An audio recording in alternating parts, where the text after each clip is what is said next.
Cassius Lady Amir, bonjour. Bonjour. Merci d'avoir accepté cette invitation. Avec plaisir. Un plaisir. Cassius et Amir, comme le veut la tradition, est-ce que tout d'abord vous pourriez vous présenter chacun? Peut-être honneur aux dames. Cassius. Allez, c'est parti. Alors moi, c'est Cassius Lady. Je suis créatrice de contenu sur Internet, plutôt en spécialité liberté d'expression, critique des religions, et puis voilà, je sais jamais me présenter. C'est toujours pareil. Je sais pas me présenter en fait parce qu'il y a trop à dire. Je dirais que je suis une grande défenseuse des libertés. Voilà. Alors après, ça passe par mon contenu, ça passe par mes discours, ça passe par mes actes militants, donc à travers mes lives, à travers les vidéos, pour dénoncer les atrocités qu'il y a dans l'islam, qu'il y a dans les religions, qu'il y a dans d'autres dogmes, mais plus particulièrement, dans l'islam, pour les libertés, pour assurer nos droits, parce que je pense que c'est ce qui est le plus important. Voilà, c'est nos libertés et nos droits. Et je pense qu'on a besoin de garder à l'esprit que c'est pas parce qu'on a acquis des droits qu'ils nous seront toujours acceptés et accordés. Et plus ça va, et plus on se rend compte qu'il y a des droits qui sont remis en question, ne serait-ce que sur la liberté d'expression. Donc moi, je dirais que ouais, je me présenterai comme ça, comme une militante pour la liberté d'expression, pour les droits et les libertés tout court. Voilà. Amir. C'était très long.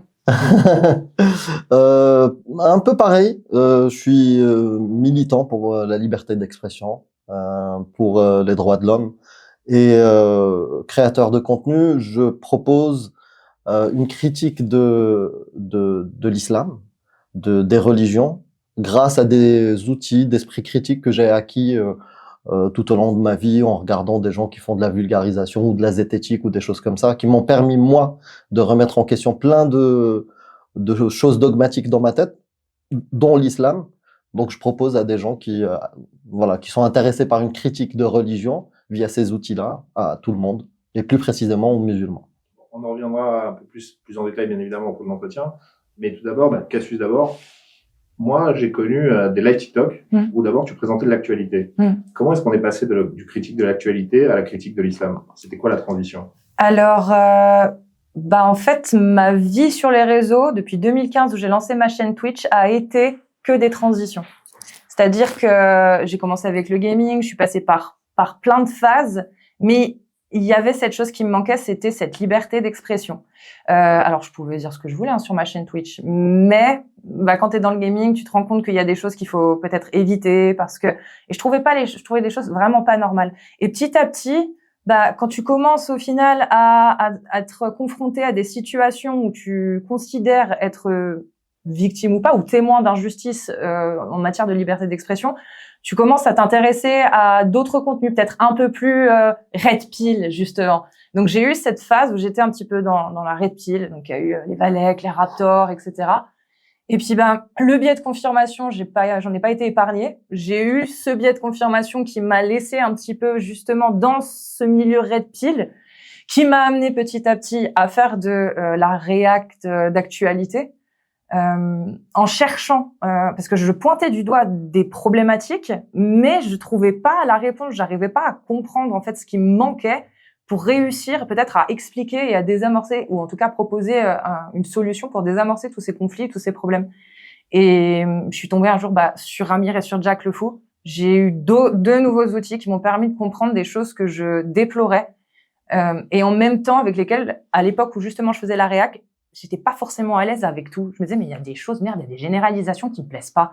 Les Arabes, ça me fait chier parce que quand même, les gens qui me suivent, il y en a certains qui balancent ça assez librement. Je dis, il y a quand même un problème parce que moi, c'est pas vraiment le problème que j'avais visé du doigt. C'est pas parce que c'est des Arabes, il y a autre chose. Et en fait, justement, en tombant sur Amir, sur Jack le Fou, qui m'ont amené, que ce soit pour la religion, donc des outils pour comprendre la religion, pour comprendre derrière en fait ce que ça peut engendrer et toutes les conséquences qu'on peut voir, il y avait aussi d'autres choses, c'est-à-dire les sciences sociales. Je m'y étais jamais intéressée. J'ai commencé à m'y intéresser en les connaissant en fait, en les rencontrant. Ça m'a ramené d'autres choses. Et donc du coup, forcément, la react telle que je la faisais, qui était beaucoup plus droitarde à une époque, dans laquelle, comme je t'ai dit, il y avait quelque chose qui me gênait. Je disais mais je fais pas les choses bien. Il y a un truc qui manque.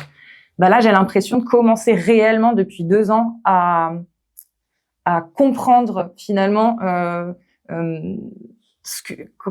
comment je pourrais expliquer de nouveaux leviers que peut-être tu ne voyais pas. C'est ça, à pointer du doigt réellement d'une manière plus pertinente ce que je déplorais et les constats que je faisais à l'époque avec ces outils-là qu'on m'a donnés en fait. Alors que à la base, les biais de confirmation. Donc j'en ai été victime et j'en suis encore victime, je pense, sur certains sujets. Quand tu me dis des sciences sociales, c'est quoi? C'est sociologie? La sociologie, par exemple. Sociologie, un mélange de tout ça. Un mélange de tout ça, en fait. Alors, je suis pas du tout calée, hein, mais voilà, quand tu commences à t'intéresser à certaines études qui t'expliquent, il y a d'autres facteurs que le facteur culturel, il y a le facteur social, il y a le facteur, et tu te dis, ah, tiens, ça, c'est intéressant. Est-ce que ça me permettrait pas d'expliquer des choses que je ne comprenais pas jusqu'à présent?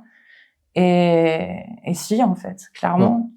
Peut-être pour les droitards, expliquer qu'il y a la sociologie de la compréhension. Et la sociologie de compréhension, c'est pas forcément la sociologie de l'excuse. À l'inverse, pour les gauchistes qui regardent, exactement. Il y a deux manières de voir la sociologie. Et la plupart des sociologues étaient de droite. Hein. Ils n'étaient pas de gauche en réalité. À part Bourdieu et les sociologues modernes, mais traditionnellement, il y a quand même pas mal de droitards, même dans la sociologie. Amir, j'aimerais qu'on en revienne à toi. Ouais. Toi, particulier, c'est différent. Ouais. Ancien musulman, du coup. Ouais. Apostasie. Ouais. Bientôt la mort. Non, j'abuse. Mais normalement puni de mort. C'est prévu, un jour. Qu'est-ce qui s'est passé? Pourquoi d'abord t'être apostasié? Et comment est-ce que t'en es venu, toi également, à faire cette critique? Moi, je ne sais pas. Dans mon parcours, normalement, j'aurais pas dû apostasier, parce que je suis né au Maroc, j'ai grandi au Maroc, j'ai passé plus de 20 ans au Maroc, et je suis arrivé en France. Et grâce à l'interaction avec les gens, on se dit, c'est pas comme ça que il devrait avoir des dents lacérées, il devrait puer, il devrait être méchant, tout ça, grâce à l'interaction, tu le balayes. Que ça soit juif, chrétien, athée, n'importe. La réalité est différente de ce qu'on me raconte dans les livres et dans l'éducation. Et puis l'esprit critique aussi, le fait d'être chanceux, d'être dans une génération qui a eu accès à Internet. On a vu des gens qui nous ont donné des outils de lecture. Je parle de La Tranche en biais, Serment d'Axe, Monsieur Sam, Défécatoire et toute cette génération-là. Moi, j'ai grandi avec eux. Et je rigolais des autres religions, des autres sectes, témoins de Jéhovah. Ils n'ont pas compris, regarde, tu utilises cette méthode, normalement tu devrais voir que c'est pas la vérité, mais l'islam c'est la vérité. Jusqu'au jour où j'ai commencé à appliquer ces méthodes-là à mes textes. Et aussi la découverte des textes en voulant être plus musulman. Un jour tu lis, alors que tu as grandi avec l'esclavage, c'est pas bien. L'esclavage européen a fait des massacres. C'est abusé. Et ça fait grandir une haine de l'Europe ou de l'Européen. Mais quand on regarde dans les textes que ton prophète, lui, était pour l'esclavage, ou un esclave qui veut fuir son maître, il est considéré comme kafir, il faut le pragmatiser, lui séparer la tête du corps. Tu te dis, waouh, il y a un truc, un problème. Ou peut-être l'épisode d'Omar, qui se balade dans les rues, et il voit une femme qui est voilée. Et il dit, mais on t'a libéré, mais t'es toujours esclave. Et il prend le bâton, il lui tape la tête en lui disant, non, tu retires, ça c'est une tenue pour les femmes libres. Là tu te dis, waouh, mais c'est dedans, il y a un problème. Donc ça c'est un exemple. Mais plus tu grattes dans les textes, plus tu découvres des choses qui sont loin de ton sens moral. Et il faut trouver des solutions. Et c'est très très compliqué parce que tu passes par une phase de dissonance. Tu te dis non, il doit y avoir un contexte. Il y a un problème de traduction. Il y a un problème de... Non, il n'y a aucun contexte qui rendrait acceptable qu'un homme de plus de 40 ans ait une relation avec une gamine de 9 ans. Voilà, il n'y a aucun contexte. J'aimerais poser la question du coup à vous deux. Si on est croyant musulman en regardant vos lives, on est forcément offensé. Est-ce que ça, tout d'abord, vous pouvez le comprendre, qu'on se sente offensé en tant que musulman en regardant vos lives? Ah oui, moi j'avais vu, quand j'étais croyant, j'avais vu un Majid Oukacha ou d'autres critiques de la religion qui disaient même pas ce qu'on dit sur les textes. Nous, on fait que lire les textes en vrai. Ils disaient moins que ça, et j'étais outré, j'étais choqué. Pour moi, Majid Oukacha, c'était un traître. Donc c'est pour ça qu'aujourd'hui, quand je vois un commentaire, t'es un traître, Amir, je comprends. Je les comprends. J'ai été dans leur botte. Donc, je dis, je suis sur la bonne voie. Bah oui. Déjà, il est là, il est en train d'écouter. Donc c'est déjà une bonne chose, un bon début. Moi, je le comprends, bien sûr, mais je vois pas pourquoi on distingue finalement leurs réactions par rapport aux réactions des autres personnes quand ils tombent sur un sujet qui ne leur plaît pas. En fait, n'importe qui va tomber, par exemple, qui est très, je sais pas, antifa, qui va tomber sur des contenus de frontières, se verra profondément choqué aussi, certainement. Pourtant, bah, c'est juste une réaction, c'est normal. C'est normal, en fait. C'est humain. C'est humain. Sauf que je te contredirais, la religion, c'est ce qu'il y a de plus important dans la vie de ces personnes. C'est-à-dire que c'est au-dessus même de leurs parents, c'est au-dessus des liens familiaux qu'ils peuvent avoir. Le prophète a une image beaucoup plus importante pour eux que parfois leur propre mère. Ouais, mais ça c'est dans leur cas à eux. Moi, je vis en société, donc je vais pas m'adapter aux convictions des gens et voilà, et à leur sensibilité. En fait, on vit dans une société, bah tout le monde a le droit d'avoir des réactions finalement de révolte face à des choses qu'ils n'acceptent pas.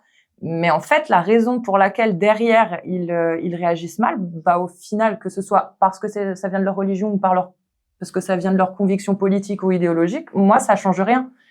On vit en société, donc bah ils ont le droit d'être énervés, ils ont le droit d'être en colère. Là où ça devient un problème, c'est quand effectivement il y a des menaces de mort. Mais c'est pas non plus la majorité. La majorité des musulmans qui tombent sur nos lives, je pense, en tout cas, ils sont peut-être un petit peu énervés sur le coup, mais ils vont zapper.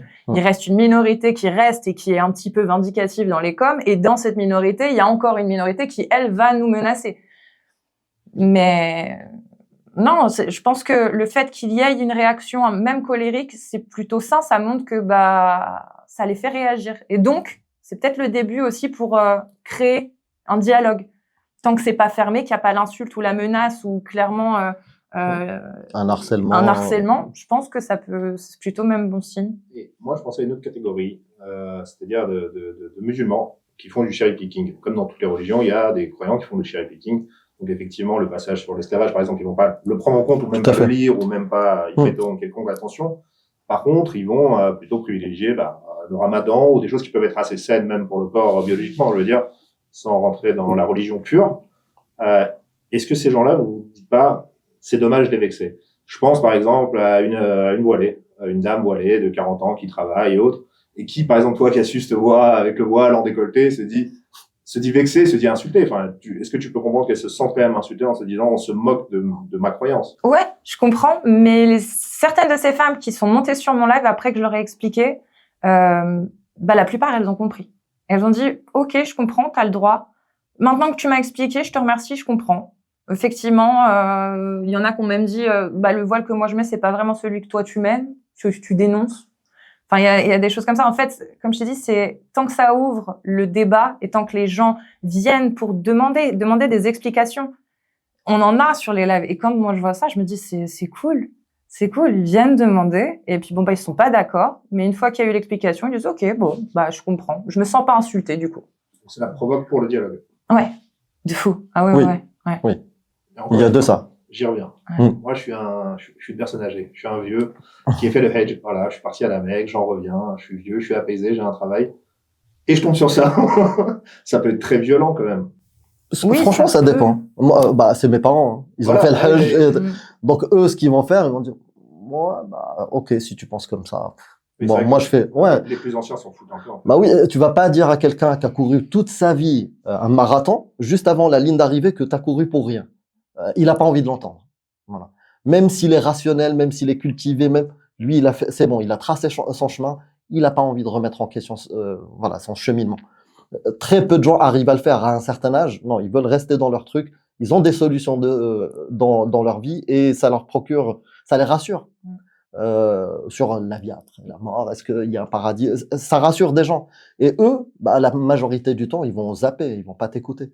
Mais il reste beaucoup de gens qui sont intéressés par ces questions-là. Ils se posent des questions tous les jours. Ils lisent leur Coran, ils se posent des questions. Et quand ils vont voir l'imam, la réponse, elle n'est pas tellement satisfaisante. Du coup, ils regardent ailleurs. Et ceux-là, ils viennent sur nos lives. Des fois, ils ont 50 ans, 60 ans, et ils témoignent d'avoir apostasié il y a 3 mois. Et là, tu te dis, waouh, c'est incroyable.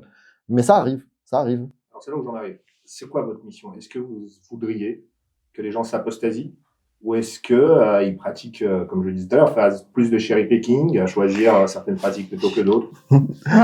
Les gens font ce qu'ils veulent. Oui, ils font ce qu'ils veulent. Ils font ce qu'ils veulent. Mais je dois reconnaître. Si, il faut reconnaître. Moi, je reconnais que je souhaiterais, c'est le petit côté un petit, je pense peut-être paternaliste.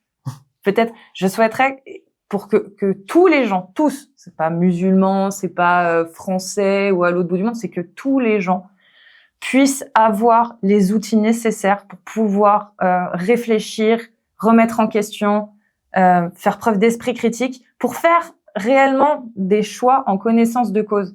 Qu'ils soient musulmans, qu'ils soient autre chose, je m'en fous tant qu'ils ont ces esprits de rationalité, en fait. Après, est-ce qu'on pourrait faire le raccourci en disant, à partir du moment où tu es quelqu'un de rationnel avec les esprits, avec des outils qui te permettent justement d'être cohérent et pragmatique, est-ce que tu restes religieux? La question peut se poser. Mais moi, c'est ça. Qu'ils apostasient ou pas, je m'en fous, en fait, encore une fois. La base même de la croyance, c'est l'irrationalité. C'est pour ça que je te dis, je peux pas dire que mon but, c'est qu'ils apostasient. Non, parce qu'il y a des gens qui apostasient et tu regardes leur idéologie aujourd'hui, excuse-moi, mais je me bats contre leurs idées. Alors qu'ils ont apostasié. Je m'en fous qu'ils apostasient, en fait. Moi, ce que je veux, c'est de pouvoir parler avec des gens qui, finalement, ont des outils qui leur permettent de raisonner de manière cohérente et qu'on puisse débattre et qu'on puisse échanger. Sur la base des religions, c'est l'irrationalité. Ça, c'est pas tout le monde qui le reconnaît. Les croyants peuvent te dire, ah si, c'est basé sur quelque chose de rationnel et cohérent, une conviction qui est étayée, avec des miracles. Il faut les chercher. Moi, mon objectif, je suis un athée militant. Donc oui, bien sûr, je trouve qu'il y a du bienfait à ce que les gens lâchent les superstitions et les mythologies et les croyances de gourous charlatanesques, peu importe qu'elles soient religieuses ou autres. Et d'ailleurs, ce qu'on peut remarquer sur les réactions, on en parlait juste avant, sur notre chaîne, la majorité du temps, on va parler d'islam. Le jour où on va critiquer une autre religion ou une autre pratique charlatanesque, récemment c'était la psychanalyse, on va avoir les mêmes gens qui te supportaient alors que tu utilises la même méthodologie sur l'islam, sur le judaïsme, sur la psychanalyse ou autre, réagir cette fois, non, je suis pas d'accord parce que tu touches à quelque chose que lui, il croit et pour lui c'est utile, ça l'aide. Touche pas à la psychanalyse. Oui, l'islam, le judaïsme, vas-y, mais pas à la psychanalyse. L'esprit critique avant tout. Oui, c'est ça. Alors, ça va être paradoxal comme question parce qu'on va parler de liberté d'expression.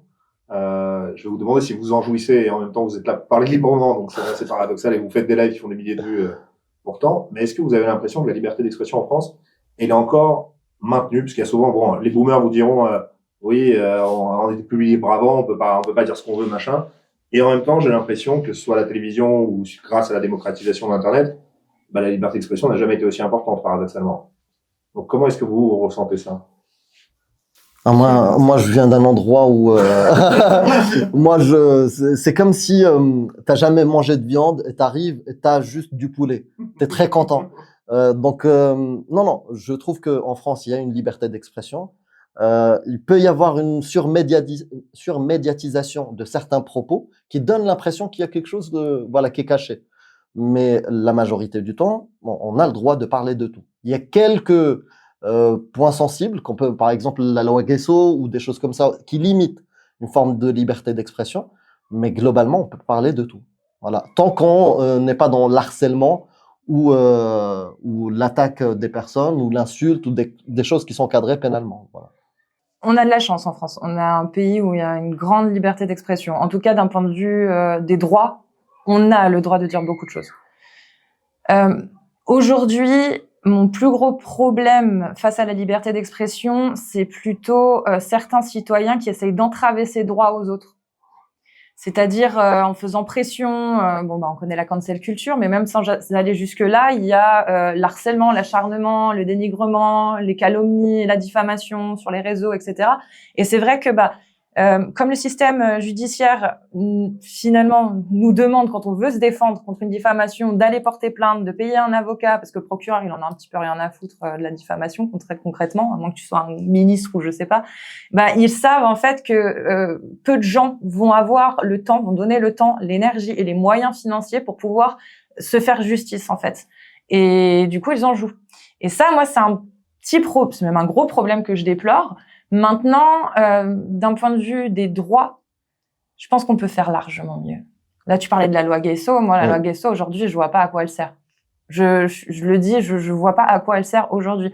C'est-à-dire que comment critiquer une idéologie quand tu l'effaces totalement d'une société au point que finalement elle ne devienne plus qu'une pensée subjective. Aujourd'hui, on traite de zina, nazi, je sais pas si tu vas biper, mais n'importe qui en fait. Il y a même plus en fait cette réelle définition, c'est même plus ce qu'est réellement un nazi aujourd'hui, puisque au final c'est interdit. Tu ne peux pas te revendiquer de cette idéologie-là qui est déplorable, qu'on le dise plus que ça, meurtrière, bref.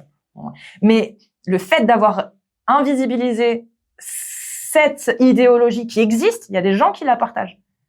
Mais au final, ça ne veut plus rien dire.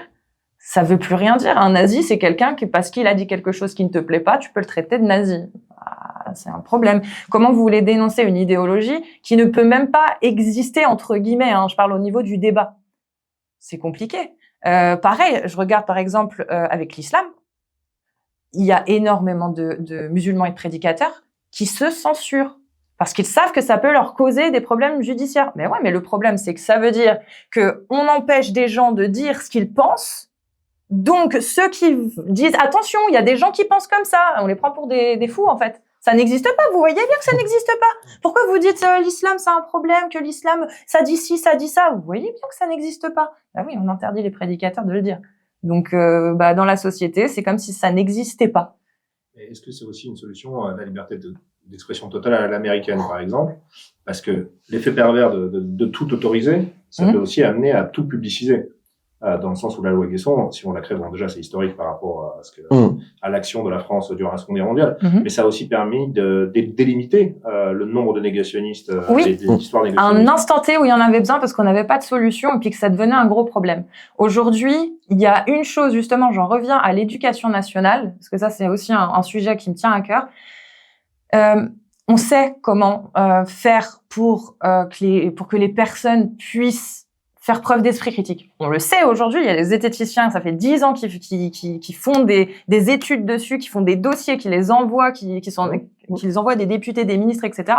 On a des solutions pour faire en sorte d'éduquer les enfants à avoir des outils qui leur permettront eux-mêmes de remettre en question ce qu'ils entendent et ce qu'ils voient. À partir du moment où les enfants et les gens ont ces outils-là, faut plus les prendre pour des cons, en fait. Tu peux leur laisser regarder ce qu'ils veulent et puis laisser n'importe quelles idées. Finalement, ils auront les outils et la capacité de les remettre en question d'eux-mêmes. Et c'est ça, en fait, qui manque. Le fait d'interdire des discours, c'est directement dire, attention, on sait mieux que vous ce que vous êtes capable de comprendre. Ça, vous n'êtes pas capable de comprendre, vous êtes trop con, donc on l'interdit.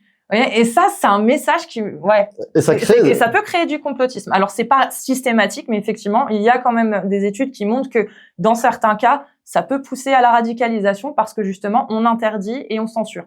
C'est pas systématique, mais ça existe. Et je trouve ça tellement méprisant finalement de dire on sait mieux que vous, l'État sait mieux que vous inquiétez pas, on va prendre les dispositions parce qu'on sait ce qui est mieux pour vous.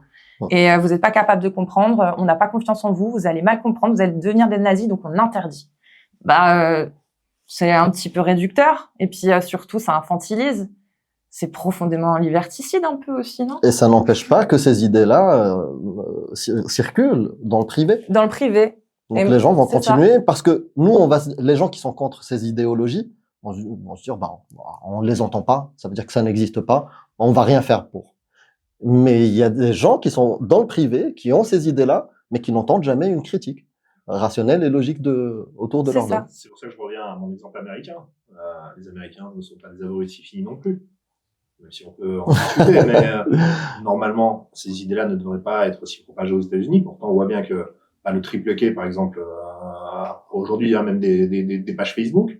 Ils ont le droit d'éditer des journaux, ils ont le droit d'exister officiellement. Est-ce que forcément c'est la solution de laisser autant de liberté que ça et de la liberté d'expression totale? Est-ce qu'on n'a pas peur qu'en France, parce que même si on est un peuple éduqué à la critique, on se retrouve pas avec un triple K qui puisse exister? Mais pourquoi pas? Je sais, c'est choquant ce que je dis. Je sais, et pourquoi pas? Je veux dire, tu vas voir un groupe de néo-nazis défiler à Paris. Donc, soit tu vas être profondément choqué et tu vas dire « Ah, c'est inadmissible !» Soit tu vas dire « Ah, regardez, il y a encore les guignols qui sortent et qui s'affichent. » Et tu en rigoles. Et puis, le jour où il y a un plateau TV ou une émission, il y a un néo-nazi, et puis toi en face, le démocrate humaniste, et puis vous échangez, je sais pas, le contraste est vite établi. Qu'est-ce que vous proposez, vous, en tant que néo-nazi? On propose ça. Très bien. Moi, je propose l'égalité, la protection des droits, le fait que vous avez le droit de dire ce que vous voulez, mais de ce fait, vous ne pouvez pas m'interdire de dire ce que je pense. Et puis, le contraste est établi. Les gens choisissent. Est-ce que, moi, je ne pense pas. Peut-être que je me trompe. Hein. Peut-être que l'humain est profondément autoritaire et aime le fascisme, mais je ne pense pas. Je pense que l'humain est profondément attaché à ses libertés. Et à partir du moment où on se bat pour nos libertés et que on voit des gens se battre pour nos libertés et vouloir les protéger, je pense que le choix est très vite fait. Voilà. Maintenant, même s'il y a 10 gars qui font un groupe KKK en France ou néo-nazi, ce sera 10 gars qui iront manifester, ou même une centaine qui iront manifester. Et puis au final, nous, de nos balcons, on les regardera et on dira ils sont encore sortis, les abrutis. C'est horrible ce que je dis, tu vois, mais c'est une façon d'annoncer les choses, quoi. Moi, je pense que c'est le fait d'interdire, c'est une manière de cacher les problèmes. Autoriser, on va les voir. Et du coup, la liberté d'expression nécessite une responsabilité en termes de campagne, en termes d'éducation. Mais quand tu caches ça, ok, il n'y a plus de boulot à faire. Alors que ça gangrène, il y en a des idées comme ça, il y en a aujourd'hui avec Internet. Ok, je vais aller aux mosquées, faire le tour, je vais faire tous les vendredis une nouvelle mosquée. Je vais pas entendre un discours terreau. Par contre, je vais aller dans un truc privé, juste un couscous, et là, tu vas entendre des dingueries. Racistes, homophobes, misogynes, des trucs de malades. Ça va continuer. À quel moment on va les adresser? Ils vont te dire non, nous on a vérifié dans les mosquées, il y a un discours qui est clean. Ouais. Mais non, les gens continuent à être éduqués avec une pensée de bédouin ou des pensées de KKK ou n'importe. Et personne ne réagit, personne ne donne un contre-discours parce qu'on croit, on donne l'impression que c'est traité, il n'y a pas de problème. Et voilà. Voilà l'intérêt de la liberté d'expression. Et le dernier point, pour justement ma défense du libéralisme en matière de liberté d'expression, c'est que qui décide de la limite? C'est-à-dire que aujourd'hui, on fait comment, en fait? C'est-à-dire que quand il y a un sujet qui ne plaît pas et qu'on voit qu'il y a beaucoup de gens qui crient parce que ça leur plaît pas ou parce que leur sensibilité est touchée, on va interdire. Parce que ça peut créer, selon certains, un radicalisme dans tel ou tel. À quel moment on s'arrête, en fait? À quel moment on se dit ça on l'interdit, ça on autorise, ça on interdit et ça on autorise? C'est quoi les critères? À quel moment, en fait, on sait que c'est ce qu'il faut interdire et ce qu'il faut autoriser? C'est trop subjectif, en fait. On a tous une façon assez différente de penser, on a tous des avis différents. Et si on ne peut pas les exprimer, même s'ils sont déplorables et horribles, si on ne peut pas les exprimer, comme l'a dit Amir, on se prive d'une contradiction et d'une possibilité aussi de changer sa façon de penser. Et ça, c'est le plus gros des problèmes. J'entends, mais il peut y avoir une règle mathématique très simple. Si je soustrais à l'un, je rajoute à l'autre, dans le sens où, exemple tout simple, on n'a plus le droit de dire bon boula ou encore heureux. Je pense que ça faisait souffrir des gens, mais ça ajoutait aucune plus-value à ceux qui le disaient. Donc le fait de l'avoir soustrait à celui qui le disait n'a rien changé à sa vie. Pourtant, celui qui ressentait quelque chose comme de la tristesse ou de la vexation, lui, ça a changé son quotidien. Alors, entre le dire et le penser. En fait, c'est même pas ça. C'est que je comprends pas pourquoi on censure des mots. Moi, je comprends pas. Je le dis, P-word, le B-word, etc. Pourquoi on les censure? À partir du moment où il y a insulte, il y a insulte. Ça peut être B-word, P-word ou connard, c'est une insulte. Sauf que c'était pas des insultes. C'est-à-dire que dans la télé des années 80, comment elle s'appelait la jeune femme j'ai oublié l'émission, mais une jeune femme qui s'appelait Negrita. Oui. Je peux comprendre que quelqu'un qui regarde bien sûr se dise Negrita, pas un rôle pour moi. L'animateur a arrêté de le dire, lui, ça n'a rien changé à sa vie, encore une fois, mais je pense que les millions de gens qui regardaient ça et qui se sentaient vexés par cette insulte se sentent mieux. Bien sûr, mais il y a un truc, quand même, du coup, j'ai perdu le fil. Pardon. Mais il y a un truc, quand même, c'est l'injure, c'est ça qui compte. Que ce soit considéré ou pas comme une injure, c'est pas le souci. Moi, je pourrais très bien dire à Amir, t'es un homo, par exemple. C'est pas une insulte, le mot homo. Mais de la façon dont je vais lui dire, ce sera peut-être un caractère insultant. Donc, au final, interdire le P-word, moi, la dernière fois, est-ce que je peux le dire, le mot, ou pas? C'est quoi P-word? Ben, justement, PD. Ah non, je peux le dire? Ok. Par exemple, ou bougnoul, voilà. Par exemple, je sais pas, t'es face à des gens qui ont un discours. On va régler ça demain. Il y a des gens, je sais pas, qui ont des discours dénigrants vis-à-vis justement des personnes d'origine maghrébine et qui vont dire bougnoul. Ça dépend comment tu l'utilises aussi. Ils vont le dire. Ça dépend du cadre privé. Exactement. Ouais, ils vont le dire ou même expliquer avec ce terme-là, ce sera injurieux et probablement qu'on pourrait effectivement pénalement dire quelque chose parce que c'est insultant et injurieux et peut-être même diffamatoire. Mais moi, si je dis vive les bougnoules et fuck les racistes, pourquoi je serais condamnée aussi alors que j'ai utilisé le mot bougnoul? Sachant que c'est une manière de dénoncer là. C'est une dénonciation que je fais. Il y a eu des slogans vive les PD, utilisés par justement des militants pour les droits des LGBT pour se réapproprier. On va pas les condamner, ce serait ridicule. Pourtant, le terme PD est pénalement aujourd'hui répréhensible quand tu l'utilises. Je trouve ça con. C'est illogique en fait. Ce qui doit être condamné, enfin moi en tout cas selon mes limites, c'est à partir du moment où il y a une diffamation avec volonté de nuire à la personne et calomnie, mensonge, ok, quand il y a menace et quand il y a aussi un discours qui tente à viser des gens comment dire, incitation à la haine, à passage à l'acte, etc. Quand ça menace directement l'intégrité physique des gens ou quand ça pousse des gens à justement en venir à l'agression. Ça, ces sujets-là, bien évidemment, doivent être condamnés. Ça fait pas partie de la liberté d'expression, la liberté d'agresser ou d'inciter les gens à agresser. Mais à partir du moment où il y a quelqu'un qui dit « moi, je pense que les Arabes sont des voleurs », c'est horrible, c'est raciste. Mais en fait, s'il le pense, viens, dis-le. On te condamne pas, viens, on en parle. Pourquoi tu penses que les Arabes sont des voleurs? Et hop, et on parle. Alors que, voilà, ça donne quoi? Ça donne, ah bon, on peut plus rien dire. Oh moi je dis les Arabes sont des voleurs, je peux plus rien dire. Est-ce que tu es capable de l'étayer? Est-ce que tu es capable de le soutenir, de faire une démonstration de ça, ou c'est juste tu te fais plaisir? Moi, ma proposition, c'est juste de dire arrêtons de criminaliser les propos et essayons plutôt de les déconstruire en dialoguant, en fait. Ça sert à rien de les condamner parce que ça n'offre pas justement un discours de contradiction qui permette d'amener d'autres, de faire évoluer la personne, en fait. Je comprends totalement. Peut-être que je manque d'idéalisme, peut-être. Hein. Je suis trop libéral. Mais j'ai l'impression quand même, quoi qu'il arrive, on mettra toujours 30 secondes à fabriquer un ennemi, et 30 ans pour faire un allié. Et pareil, pour expliquer une idée, c'est beaucoup plus facile d'être populiste très rapidement. Hein. Populiste, on englobe ce qu'on veut là-dedans. Mais ce que je veux dire, c'est qu'on peut dire une connerie en 30 secondes et faire croire ça à des millions de gens, plutôt que d'avoir un propos intelligent qui prendrait 2 heures. Et les gens, malheureusement, par facilité, préféreront toujours les 30 secondes. Oui, mais justement, si on lâche pas, en fait, si on ne lâche pas l'argument, si on se dit tiens, tu as dit ça, c'est grave, je vais t'expliquer pourquoi moi je trouve ça grave et toi tu vas m'expliquer pourquoi. Oui, c'est du temps, bien sûr, mais c'est le principe de l'éducation en fait. C'est le principe. Quand je parle d'éducation, je parle entre nous, hein, on s'éduque tous les jours en règle générale. C'est le principe même en fait. Si on fait appel au gouvernement pour arbitrer ce que les gens disent, moi je suis pas d'accord que le gouvernement il s'immisce dans la pensée des gens en fait.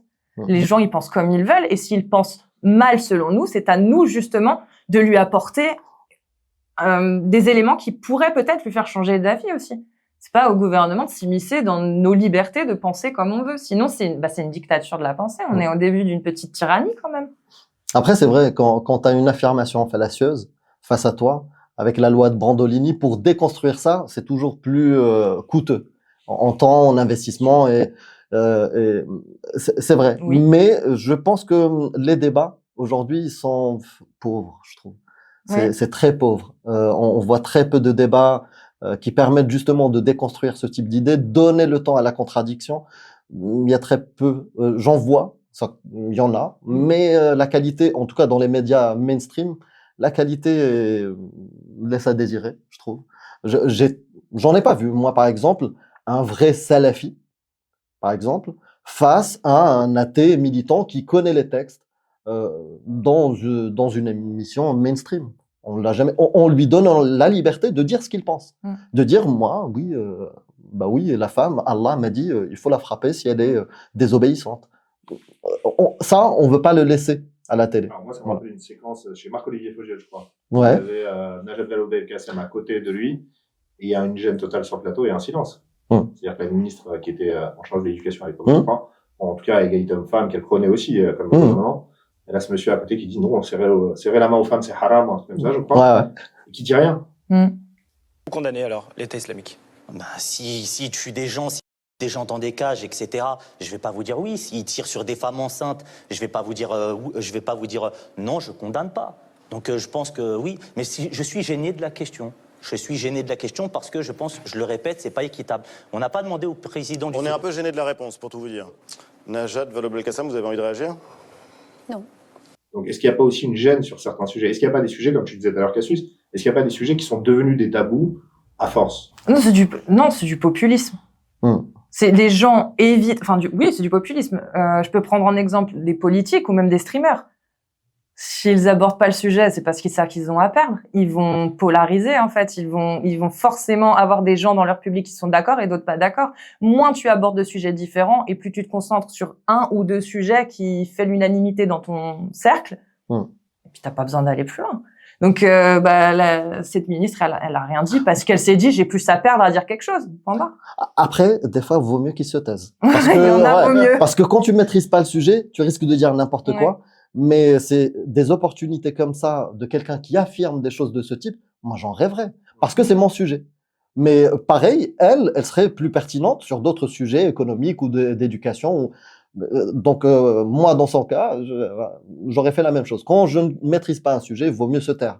Mais là, un truc comme ça, quand tu défends les droits des femmes, l'égalité, des choses comme ça, c'est compliqué de se taire. Et elle a fait une belle prouesse. Ministre de gauche, PS, anticlérical à la base. Il y a un peu toute sa tradition. Après, on peut aussi le bon soupçon, peut-être qu'elle a été choquée et qu'elle savait pas du tout comment réagir.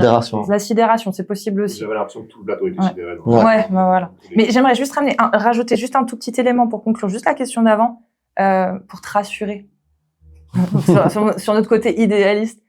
Chaque génération est un nouveau peuple. C'est-à-dire que si on commence maintenant à faire ce travail de debunk, de parler, d'échanger et de ne plus tout le temps criminaliser les propos, mais plutôt d'essayer de les débunker et puis de faire changer, évoluer les pensées, en fait, on aura de moins en moins besoin de le faire parce que ça deviendra une habitude et que chaque nouvelle génération aura déjà pris l'habitude de le faire. Et oui, aujourd'hui, ça nous paraît impossible parce qu'on n'a pas pris l'habitude de le faire. Mais je pense que si on s'y met maintenant, d'ici 2-3 générations, ça deviendra tellement une habitude qu'on se posera même plus la question d'interdire des propos, en fait. Alors, je comprends, mais je vais faire un parallèle un peu bizarre. Mais j'ai l'impression qu'en France, ou plutôt largement en Occident, on ne sait pas se limiter nous-mêmes. Dans le sens, je prends par exemple la cause LGBT. Bon, l'homosexualité maintenant, je parle pas le reste, mais l'homosexualité aujourd'hui, ça fait quasi une unanimité. Je pense qu'on est tous d'accord. Parce que c'est un nouveau peuple qui a intégré ça. La société complètement a intégré ça. Les droits aux LGBT, je pense par exemple au transgenre, je pense que la majorité des gens ont quand même intégré la dysphorie de genre, que ça existait, etc. Mais sauf que le problème, c'est qu'à côté de ça, dans cette même idéologie, on a quelqu'un qui arrive et qui dit je suis une table basse. Donc tu vois, il y a toujours l'extrême en fait qui détruit un peu cette cause. Et j'ai l'impression que c'est ça, c'est qu'on a du mal à se limiter nous-mêmes dans nos propres idéologies. Quelle qu'elle soit, j'ai pris celle-là parce qu'elle est caricaturale, elle est beaucoup plus facile à comprendre. Mais en règle générale. En règle générale, tant que ça nuit pas à quelqu'un ou que ça n'impose pas à quelqu'un ou que ça ne lui retire pas des droits, et alors? T'as envie de te prendre pour une table, prends-toi pour une table. Mais il faut y aller jusqu'au bout. Il faut arrêter le RSA, il faut arrêter ça, c'est dans le débat que tu peux lui dire. Mais lui, il est pas obligé d'être cohérent. Il a le droit d'être parfaitement incohérent et irrationnel. C'est pas grave. Tant que derrière, il n'y a pas une menace de retirer des droits aux gens. Tant que derrière, il n'y a pas réellement un abus ou que c'est pas les autres qui sont biaisés, en fait, justement, est-ce qu'il fait du mal aux autres? C'est là où je te répondrais oui. C'est-à-dire qu'il fait du mal aux autres combats parce qu'il s'est greffé sur un combat. Indirectement, il s'est greffé sur le combat de LGBT, des droits LGBT. Et du coup, ce que je disais, c'est que par ces actes qui sont un peu, par ces idéologies qui vont un peu trop loin, comme cette caricature-là de la table basse, ça dénigre quand même toute l'idéologie et le travail des autres. Si le travail des autres, si ces autres-là considèrent que c'est vrai, ils peuvent le contredire et montrer qu'ils se désolidarisent et qu'ils ont rien à voir avec ça. Tu vois, c'est ça le truc, c'est que ça sera jamais fait.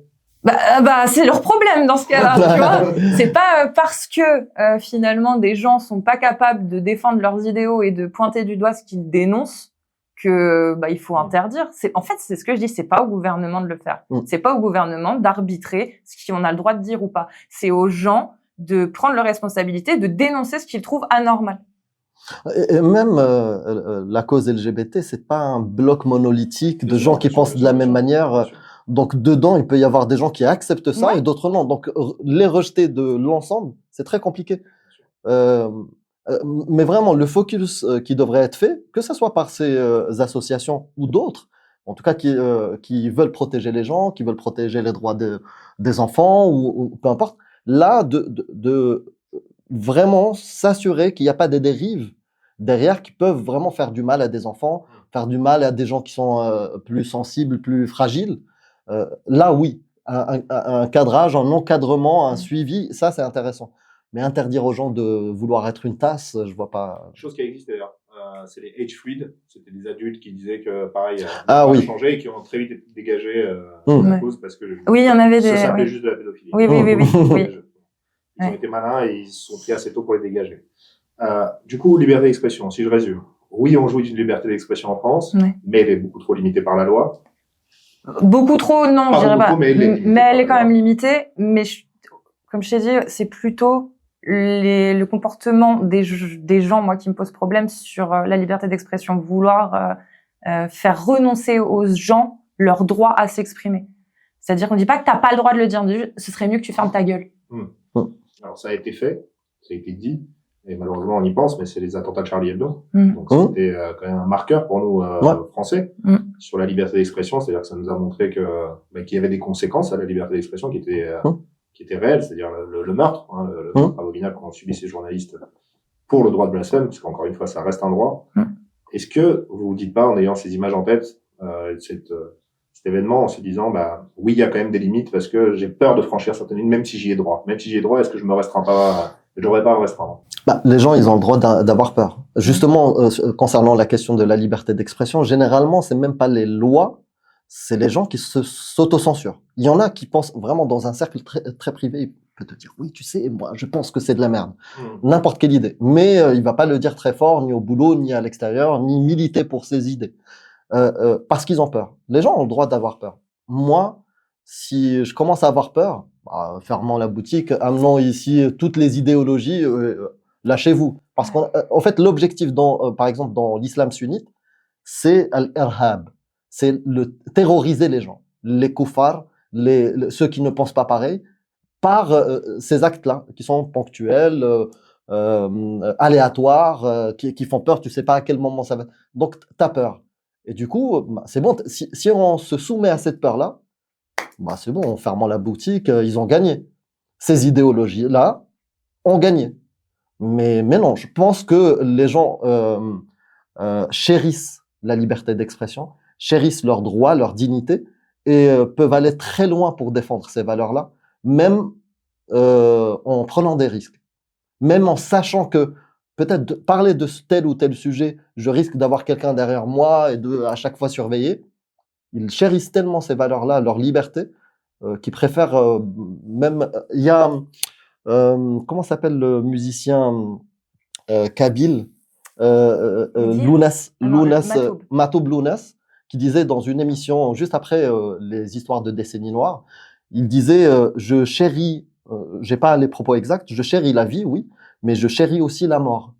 Quand c'est pour mes valeurs, pour la dignité humaine, je la chéris. Je préfère largement mourir en militant que de vieillesse. Voilà. Et je suis un peu dans cette lignée-là, et je pense que beaucoup de Français se sont battus de cette manière-là pour leur liberté et pour leurs enfants. Et je pense que ça fait partie de l'ADN, en tout cas européen et surtout français. J'espère que je me trompe pas. J'aimerais juste revenir sur un propos que tu as eu juste avant. Tu disais que la terreur faisait partie de l'islam sunnite. Oui. Donc l'inspiration à la terreur, donc le passage à l'acte en fait. Oui. Terrorisé par l'acte. Oui. Le concept de jihad talab, le djihad offensif, fait partie de l'islam sunnite. N'importe quelle personne qui est curieuse tape le djihad offensif, il va trouver tous les textes, que ce soit coranique, dans la Sira, le récit biographique du prophète, dans les hadiths et dans les consensus des 4 écoles sunnites. Donc il y a de tout. Et ça, c'est même une obligation communautaire. Le fait de faire le djihad et de terroriser, de gagner du territoire et faire en sorte que la planète Terre soit musulmane. Ça fait partie des plans de cet islam-là et les textes sont présents. Maintenant, est-ce que les musulmans prennent en considération ça et l'appliquent et veulent le mener? Ils sont même pas au courant. Voilà, la majorité sont même pas au courant qu'il y a un concept de djihad talab. Ce qu'on disait en préambule, c'est que de toute façon, la plupart des croyants ne se connaissent pas forcément leur propre texte. Ouais. Moi-même, je suis chrétien, je ne connais pas du tout la Bible. On en parlera après. Oui, tant mieux pour toi. Tu veux me reconvertir avec autre chose. Cassius, même question. Alors, est-ce que tu n'as pas peur par ton contenu en te remémorant ce drame? Est-ce que tu te dis pas, bon, faut peut-être s'arrêter ou faut que je me limite? Je suis une grande fan de Jack Bauer. On ne négocie pas avec les terroristes. Non, mais vraiment, c'est depuis que, ça pour le coup, je l'ai toujours eu depuis que je suis petite. Les injustices me rendent folle. Voilà, ça peut me faire vriller. Et ça, pour le coup, je trouve parfaitement injuste et anormal que des gens aient peur aujourd'hui. C'est-à-dire que oui, ça s'explique. On a quand même menacé. Il y a eu des morts. Mais justement, ça devrait nous révolter. Ça devrait nous dire non, vous n'aurez pas nos libertés. Vous aurez rien. Vous aurez char. Comme il dit, vous aurez char. Vous aurez rien. C'est ça, moi, en fait, qui m'attriste. C'est ce manque de combativité individuelle, en fait. C'est-à-dire que, attention, hein, on peut l'expliquer, hein, socialement, on peut très, très facilement l'expliquer. C'est pas de leur faute. C'est pas de la faute des gens. C'est tout un système qui les a conditionnés aussi à fermer leur gueule. Et c'est ça le problème. C'est triste et c'est anormal. Ce qui est normal, c'est ce qu'on fait. C'est ça qui est normal. C'est de se battre et de refuser, en fait, d'être terrorisé et de refuser de se soumettre. Ça, c'est normal. Voilà. La liberté de caricature à fond. À fond. À fond. Le blasphème. À fond. La liberté, même nous, de nous caricaturer en nous insultant s'il faut. Moi, je vous donne cette liberté. Il n'y a pas de souci. Faites-le. Exprimez-vous, vous détestez une idée, vous voulez la tourner en ridicule, en blasphémant ou même en caricaturant, faites-le. Faites-le. Mieux ça que d'aller se faire sauter ou d'aller faire, bien évidemment. Non, exprimez-vous.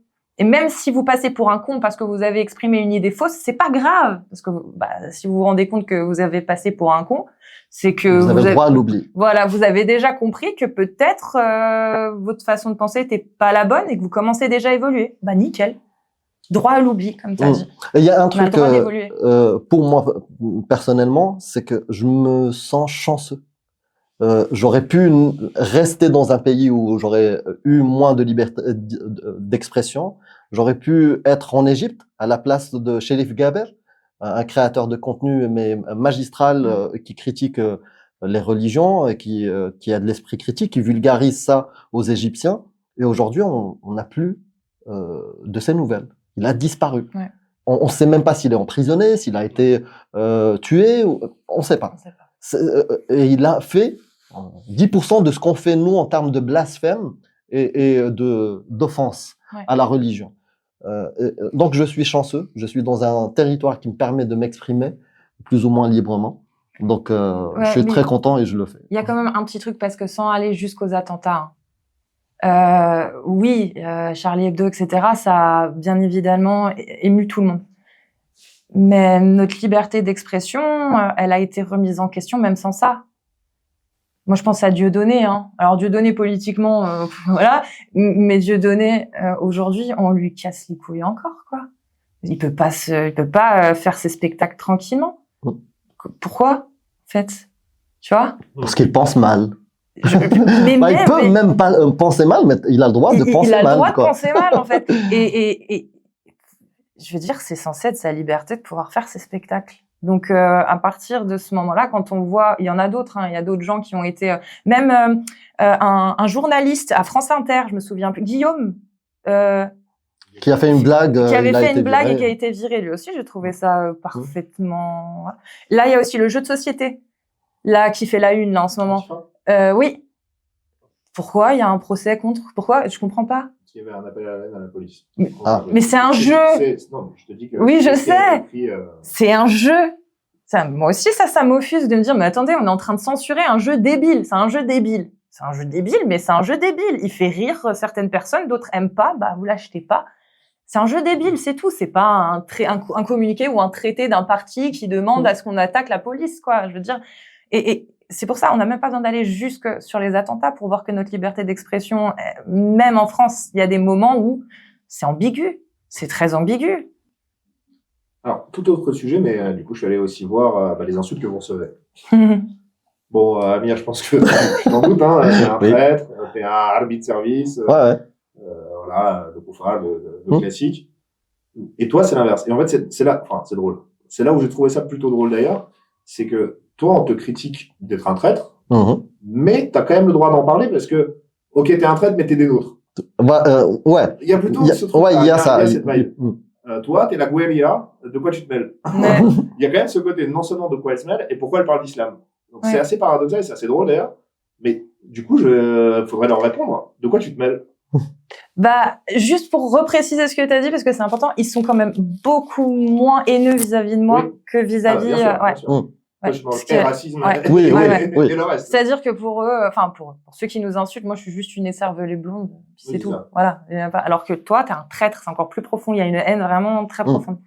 Mais de quoi je me mêle? Bah, on est en France, on est citoyens de la planète Terre. Et en fait, les gars, on est tous des humains et il va falloir apprendre à vivre tous ensemble. Donc, comment on fait pour apprendre à vivre tous ensemble? Bah, moi, j'ai une solution. C'est de foutre la paix aux gens, de ne pas leur imposer ses convictions et de laisser la liberté des autres pour avoir les siennes. La base. Donc, l'islam, malheureusement, c'est tout l'inverse. Comme d'autres idéologies, hein. Mais l'islam est une idéologie qui prône exactement l'inverse. C'est l'inégalité des droits, c'est la répression des droits pour certaines personnes en fonction de leur sexe, de leur orientation sexuelle, de leur religion. C'est en fait limite une caricature de tout ce qu'on appelle aujourd'hui le fascisme. Quand on dit facho, moi quand je lis les textes de l'islam, je vois le fascisme, je vois l'autoritarisme, je vois une réelle menace idéologique pour le vivre ensemble. C'est pas du tout ça. L'islam ne peut pas créer un vivre ensemble. Le vivre ensemble, c'est pas de vivre qu'avec des gens qui nous ressemblent. Hein. Le vivre ensemble, c'est juste accepter que ton voisin qui n'a pas la même vision que toi ait les mêmes droits que toi. C'est ce que dit la Ouma. Pas du tout. C'est faux. Voilà. C'est ça. C'est ça. Alors, la critique qui est faite, c'est pourquoi l'islam? Parce que ça va applicable aussi à d'autres religions. Oui. Est-ce que l'islam en particulier, parce que les autres religions mineures sont, je pense que des cathos intégristes, il n'y en a pas non plus des masses. Il y en a quand même. Il y en a quand même, des juifs intégristes, il y en a pas non plus des masses, mais il y en a quand même. Ouais. Est-ce que c'est parce qu'aujourd'hui, c'est la religion qui serait, je dirais, la moins dissolue par rapport à la République, par rapport aux valeurs occidentales? Oui, parce que c'est celle qui a jamais été attaquée pour l'instant. C'est-à-dire qu'on s'attaque beaucoup aux musulmans ou au comportement de certaines personnes qui se disent musulmans et on rapporte ça à l'islam et à la Oumma, alors qu'au final, l'islam, lui, n'a jamais été réellement remis en question.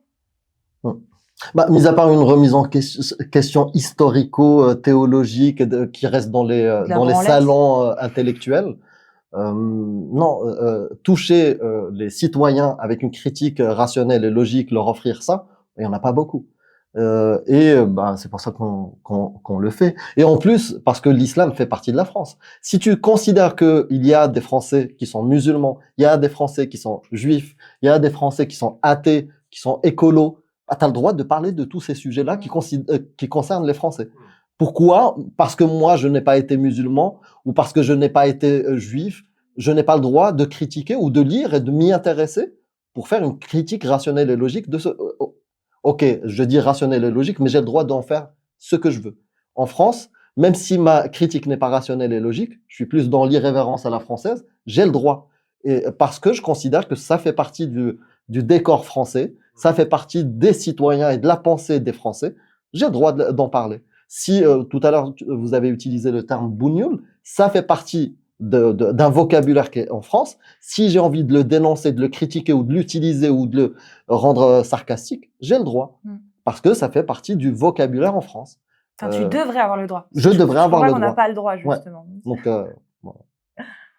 Alors, même question, plus simple, toi, c'est surtout du fait de ton parcours. Mais encore une fois, pourquoi en parler? Pourquoi en parler dans le sens où, bon, maintenant que tu as été apostasié, c'est ce qu'ils disent. Hein, Ouais, exactement. Ils disent, bah, maintenant que tu es apostasié, fous-nous la paix. Ouais, tu y crois pas, pourquoi tu continues d'en parler? Tu en parles même plus que les musulmans. Toi. Et est-ce que, alors là, on va peut-être faire une critique du mouvement apostasié, si vous voulez bien. Ouais. Moi, j'ai l'impression qu'il y en a qui s'apostasient et qui, en fait, en font un nouveau mode de vie de l'apostasie, dans le sens où, parce qu'on a été apostasié, on va prendre 40 photos avec du cochon. Je ne vise personne, c'est juste sur Twitter où j'ai vu ça, où toutes les 2 secondes, il y a une photo avec un saucisson pour dire, regardez, j'ai le droit. Bon, bah, t'as le droit, bouffe-le. Et je peux comprendre les gens qui s'agacent par le, bah, bouffe-le, c'est bon, lâche-nous, quoi. Ouais. Bah, c'est l'irrévérence. Non, moi, ça me pose pas de problème. Bah, moi non plus, mais c'est chiant. Enfin, ça fait pas avancer la cause plus que ça. Ah, tu sais, je suis pas sûre. Ah ouais? Ouais, je pense qu'à partir du moment où il y a des gens qui disent, bah, j'assume de passer de temps en temps pour un con parce que, bah, je sais que ça emmerde les gens, mais je sais pourquoi je le fais, pour normaliser. Parce que, quand t'as une tête de rebeu et que tu manges du cochon, bah, vas-y, Amir. Bah, de suite, on peut t'insulter et sans dire que t'es pas musulman. Hein. Juste, voilà, t'es un traître, t'es bizarre, voilà, je vais me méfier. Donc, pour démocratiser que, oui, quelqu'un qui me ressemble, qui mange du porc, il a le droit. Aujourd'hui, je peux aller dans un restaurant, j'y crois plus, j'aime la charcuterie, et quand je vais commander quelque chose où il y a du porc, le mec me dit, il y a du porc dedans. Ah, il va préciser. Et alors, j'adore ça, tu peux m'en remettre. En fait, je pense que c'est utile. Il y a, par exemple, les manifestations, il y a quelques années, des LGBT, pour la Gay Pride ou un truc comme ça, c'était exagéré. Pourquoi? Bah, justement, c'est pour pousser la fenêtre d'Overton et faire accepter peut-être des choses qui sont extrêmes pour que les gens du quotidien qui veulent juste manger leur charcuterie ou, je sais pas, être gay en couple avec son mec ou bah, puissent le faire et qu'ils soient acceptés. Et je pense qu'il y a des gens qui font ça à répétition et je pense que la répétition est nécessaire des fois, jusqu'à ce qu'on s'habitue. Oui, il y a des gens qui étaient musulmans et qui ne le sont plus et ils ont le droit de faire ce qu'ils veulent. En fait, c'est ça, ça dépend du but que tu as et de l'effet recherché. Et après, oui, par contre, il y a quelque chose que tu as dit qui était très intéressant sur ces apostats, certains apostats qui voient ça un petit peu comme une nouvelle vie, on va dire. Oui, il y en a aussi. Il y en a aussi, comme j'ai dit, c'est pas parce que tu apostasies d'une religion que tu apostasies de toutes les idées de la religion. Tu as des gens qui apostasient qui restent parfaitement homophobes et misogynes. Tu vois, et du coup, l'apostasie n'est pas un gage d'humanisme, de résultat humaniste derrière au niveau de la façon de penser. Mais et normalement, ça devrait être qu'une transition d'ouverture vers autre chose, vers une liberté. Mais certains, ils restent longtemps dans cette station-là, la station apostasie, comme si c'était un nouveau cadre, une nouvelle identité. Normalement, l'apostasie, c'est un cheminement, et au bout de ce cheminement, bah, ça donne un résultat. Soit tu deviens chrétien, soit tu deviens juif ou athée ou n'importe, mais tu changes. Et c'est ça l'apostasie, c'est de se libérer d'un paradigme parce que tu l'as analysé, que ça soit sur le sens moral ou la rationalité, la cohérence, et tu l'as abandonné parce que ça te ressemble pas. Bah, tu t'en détaches, mais tu restes pas sur un statut nouveau qui est intermédiaire, qui n'a aucun sens. Il y a aucune. La seule valeur qu'il y a à se dire apostat ou ex-musulman, c'est ce côté militant. Pour voilà, dire on existe, il y a des gens qui viennent de cet environnement-là et qui se sont permis de remettre en question les idées, la culture. Le mouvement apostat, que ce soit dans l'islam ou ailleurs, c'est juste finalement dire on est témoin de ce que la religion peut faire comme ravage. Mais en fait, les apostats, c'est pas un courant politique, c'est pas des gens qui pensent tous de la même façon. T'as des apostats de gauche, des apostats de droite, des apostats libéraux, en fait, ça ne veut rien dire, apostat. C'est juste, oui, moi non, parce que je suis pas apostate, mais certains qui vont dire, je suis témoin, j'ai quitté cette idéologie, je suis là pour témoigner des ravages que ça a. C'est tout. C'est pas une identité, apostat. De témoigner des ravages, ou peut-être qu'il n'y a pas de problème. Certains pourraient même te dire, j'ai quitté l'islam, mais il n'y a pas de problème. Ça va, c'est pour ça que j'en parle pas. Ils ont le droit. Et du coup, la seule chose qu'on partage, c'est qu'on y a cru, on ne croit plus. Et c'est des choses qu'on peut partager avec des gens qui étaient complotistes. Donc il faut arrêter de nous appeler apostats, les apostats, parce que non, il y a des apostats, C'est pas un groupe homogène. c'est pas un groupe homogène, et surtout, bah, t'as des apostats, la majorité, ils dénoncent pas l'islam. Hein. Mmh. La majorité, ils font pas de contenu, ils dénoncent pas, donc nous, on représente personne à part nous-mêmes, en fait. Mmh. Et ça, c'est un petit peu ça fait 1 an et demi, là, que moi, en tout cas, je commence à le subir maintenant, c'est apostat. Je ne suis pas apostate. Je n'ai rien à voir avec l'apostasie. Juste, je dénonce une idéologie et j'essaye de militer pour la pensée rationnelle, etc. C'est tout. Enfin, arrêtez, s'il vous plaît. C'est à double tranchant. D'un Mais côté, oui. moi, je l'utilise même sur ma chaîne Amir Apostat pour revendiquer quelque chose et dénoncer quelque chose. Mais c'est à double tranchant parce que les gens, justement, ils ont construit un idéal d'apostat qui devrait revendiquer, militer d'une manière précise, en tout cas dans leur tête, et ça crée des déçus. Ouais. Mais ce qu'il faut savoir, c'est que je fais ce que je veux et ce que je pense. Et oui, certains seront déçus et certains seront contents. Et on ça ne représente personne, que les choses soient bien claires. Voilà. Si je me trompe, Cassius, tu as été apostasié malgré toi. Oui.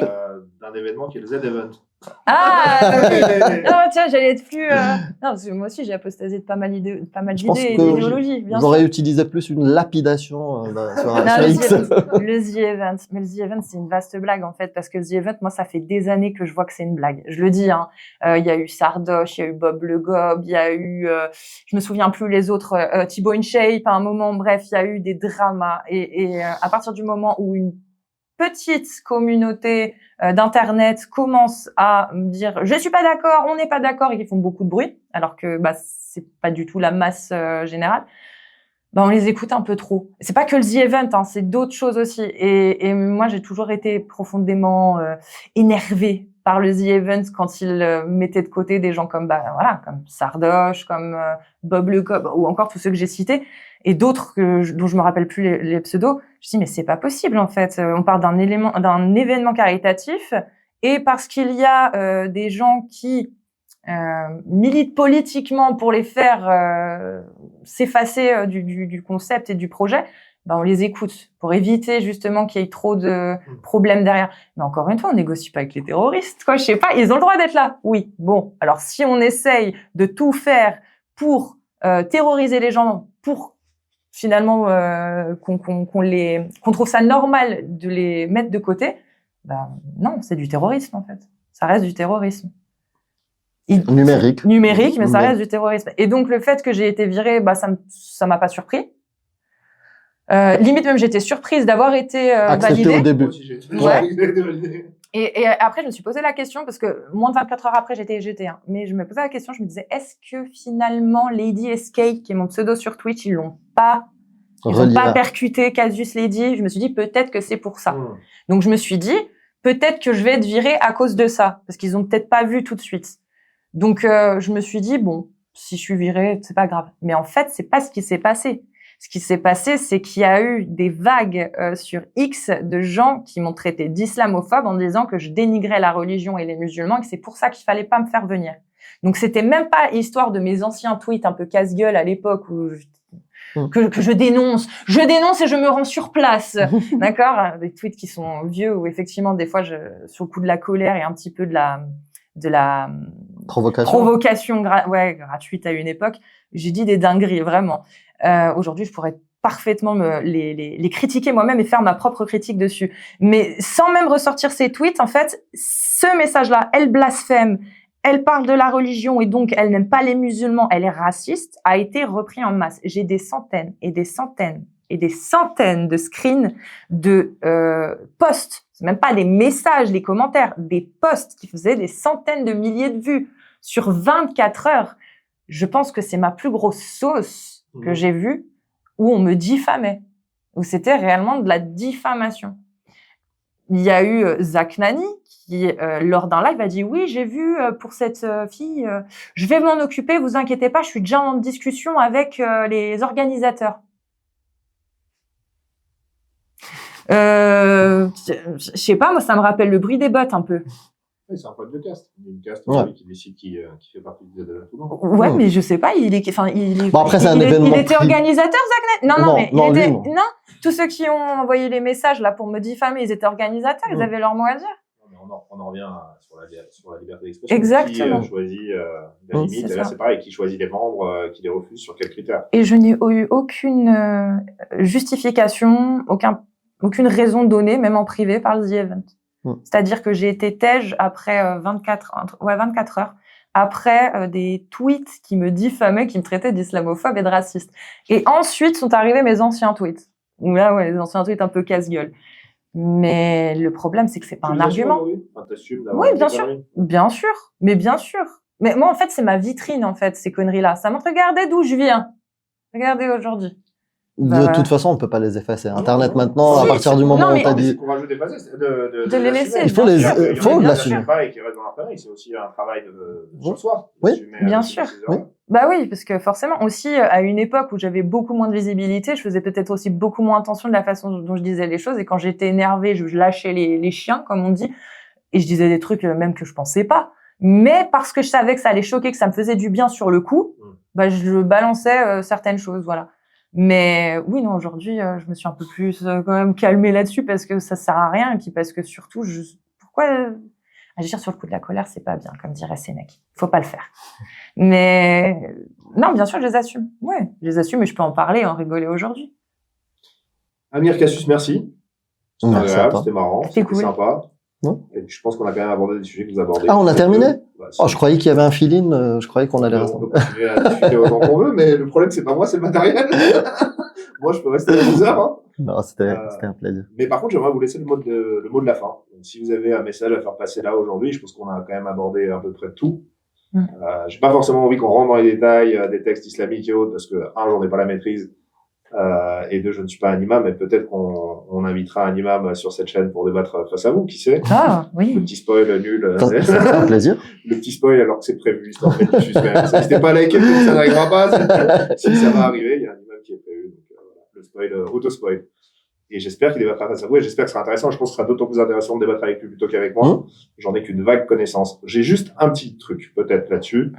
Ce n'est pas forcément du texte, mais c'est de la culture. Ah bon, Amir, tu le sais, moi j'ai vécu en Tunisie un petit moment quand j'étais jeune. Tout le monde allait à la mosquée le vendredi. Petit enfant de 7 ans, j'ai suivi tout le monde à la mosquée.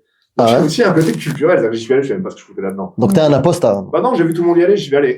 Bah ouais, pas viré en disant que ouais. Et je l'ai fait parce que j'ai pas, je voyais tout le monde y aller. Donc, il y a quand même cet aspect culturel. Comment est-ce qu'on arrive aujourd'hui à dissocier l'aspect culturel et l'aspect cultuel? Parce que si on s'apostasie, bah, il y a aussi une part de sa culture qu'on renie. Ah non. Non, justement, c'est le débat. Est-ce qu'on renie une part de sa culture en s'apostasiant?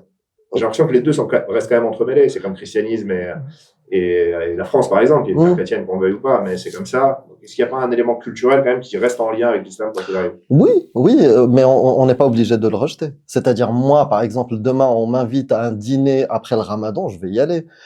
Si pour une fête, je sais pas, qui est normalement religieuse, on m'invite pour manger des brochettes, parce que c'est la fête de l'Aïd, bah, je vais y aller, parce que c'est familial, parce que bah, même Noël aujourd'hui, elle est où la religion dans ça? Donc non, le côté culturel, et la culture en plus nord-africaine, elle est riche. Il n'y a pas que l'islam. Donc il y a plein de choses. Il y a la musique, il y a la bouffe, il y a les habits, et même il y a des habits et des choses que l'islam vient raser de la culture des gens, qu'elles soient africaines ou syriennes ou n'importe. Là, par exemple, le tatouage nord-africain, bah, ça existe bien avant l'islam, et c'est voilà. Alors que l'islam vient raser une partie de la culture. Au contraire, moi je pense que l'islam, quand on s'en débarrasse, on se rapproche plus de sa culture et de son histoire. Parce qu'on reconnaît par exemple, moi je ne suis pas arabe. C'est pas parce que je n'aimerais pas être arabe ou je n'aime pas les arabes. Non, c'est juste factuel. Je ne suis pas arabe, je suis amazigh, nord-africain. Voilà. Et, au contraire, quand tu enlèves toutes les superstitions et la mythologie, là tu regardes ta réalité en face, d'où tu viens, quelles sont les choses qui sont culturelles, quelles sont les choses qui sont cultuelles, et tu fais la séparation. Au contraire. Merci encore. Encore une fois, je ne suis pas le meilleur placé pour le débat pour l'islam, mais le mot de la fin, chacun. Le piège. Non. Allez. J'aimerais pouvoir affirmer, voilà, et je le fais, que l'islam n'a rien à voir avec les musulmans. J'ai grandi avec des musulmans. On a tous, je pense, grandi avec des musulmans. En tout cas, dans notre génération, c'était, je pense, assez commun. Aujourd'hui, on est de plus en plus entouré par des musulmans, et pas que, hein, mais par des musulmans, bah, il faut se rendre à l'évidence, en fait. Les musulmans sont bien meilleurs que l'islam. Donc, l'islam est un problème, oui, mais en fait, les gens avec lesquels on vit, la majorité, il n'y a pas vraiment de problème. Il n'y a pas ces problèmes que nous, on dénonce quand on parle d'islam. On peut voir effectivement que des fois, il y a des problématiques qui émanent directement de l'islam et qui se traduisent dans des comportements individuels. Oui, mais l'islam n'a rien à voir avec les musulmans. J'ai des amis musulmans qui me disent « C'est horrible, c'est quoi ces histoires où le prophète s'est marié avec une petite fille? C'est n'importe quoi ces textes. Vas-y, c'est des menteurs, les savants. » Vas-y, check. C'est suffisant. C'est suffisant, en fait. C'est suffisant. Quelqu'un qui dit qu'il est musulman, bah, partez pas direct du postulat que, il accepte de l'islam. C'est quelqu'un qui accepte que le prophète soit un pédo. Bah, non. En fait, allez parler avec les gens et vous verrez que, il y a tout autant de musulmans différents avec des pensées différentes que de chrétiens qui ont des pensées aussi différentes. Tu passes de celui qui n'accepte pas l'homosexualité à celui qui va militer pour les droits LGBT. Bah, c'est pareil chez les musulmans, finalement. L'islam, les idéologies sont parfaitement critiquables et sont problématiques, en tout cas, quand on aspire à une société progressiste et égalitaire et libertaire. Enfin, libérale, en tout cas, minimum. Mais il faut arrêter cet amalgame, en fait. Et ça, c'est quelque chose aussi, c'est une des grandes raisons pour lesquelles je dénonce l'islam. C'est pour que les gens comprennent que, putain, lâchez la grappe aux musulmans, vraiment. Venez, on défonce les idéologies et vous verrez que il y a des musulmans qui viendront de notre côté aussi pour nous dire qu'on a raison et qu'ils sont d'accord avec nous. On le voit tous les jours sur nos lives. Voilà. Ah bien. Elle a tout dit, donc c'est très compliqué. Non, effectivement, on le prouve tous les jours que les musulmans sont meilleurs que les textes de l'islam. On leur dit pour provoquer, mais t'es meilleur qu'Allah, t'es meilleur que ton prophète. Mais c'est la réalité et c'est juste qu'ils le savent pas. Ça serait bien qu'ils lisent leurs textes et qu'ils se rendent compte de ça. Après, chacun fait son cheminement. Mais moi, quand on fait ce qu'on fait, oui, bien sûr, c'est pour les musulmans, mais pas que. C'est pour tout francophone, pour les Français et pour les francophones qui nous entendent. Parce que souvent, moi, je sais que une des choses qui m'a permis de remettre en question l'islam, c'est d'écouter des témoignages de témoins de Jéhovah. Donc, le fait d'écouter d'autres idéologies qui sont lointaines, même des fois faciles à applaudir, voilà, une belle critique, magnifique, bah, au bout d'un moment, on peut prendre les mêmes outils et les appliquer à nos idées, n'importe lesquelles, qu'elles soient religieuses ou autres. Demain, on a des défis, tous, en tant que Français, en tant que citoyens du monde, pour l'écologie, pour plein de choses. Et je pense que c'est important d'appréhender la réalité avec les meilleurs outils possibles. Voilà. Merci. Merci à vous deux. Content de cette conclusion, pour le coup, ça me fait plutôt plaisir de faire de cette distinction, effectivement, entre musulmans et islam. Merci à vous et très bonne soirée. Merci.